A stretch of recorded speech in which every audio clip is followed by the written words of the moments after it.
Ramdam na nga po sa ilang probinsya ang epekto ng bagyong Christine. Sa Bacolod City, inilikas na ang ilang residente dahil sa pagtaas ng baha. Balitang hatid ni EJ Gomez. Nakaranas ng pagbaha sa Bacolod City kasunod ng malakas na pag-ulan kahapon ng madaling araw. Dahil dyan, pinalikas agad ang mga residente. Isinakay ang ilan sa rescue boat para dalhin sa evacuation center.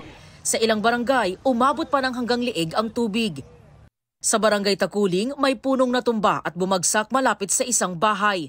Ligtas naman ang 2 senior citizen na nakatira roon.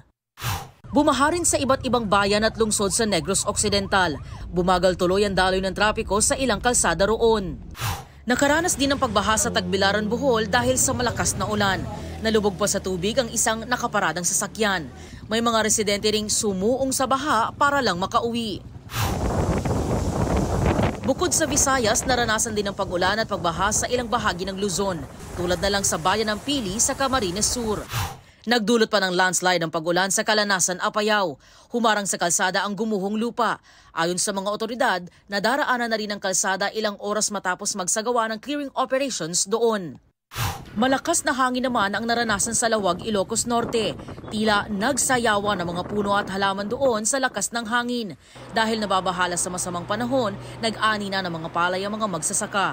Ganyan din ang ginawa ng mga magsasaka sa bayan ng Owas, Albay. Batay sa Pag-asa, bagyong Christine ang direktang nagpapaulan sa Bicol Region, Quezon at Eastern Visayas. Trough naman ng bagyo ang nakaaapekto sa iba pang bahagi ng Luzon at Visayas. EJ Gomez, nagbabalita para sa GMA Integrated News.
Kapuso, para sa mga maiinit na balita, mag-subscribe sa GMA Integrated News sa YouTube.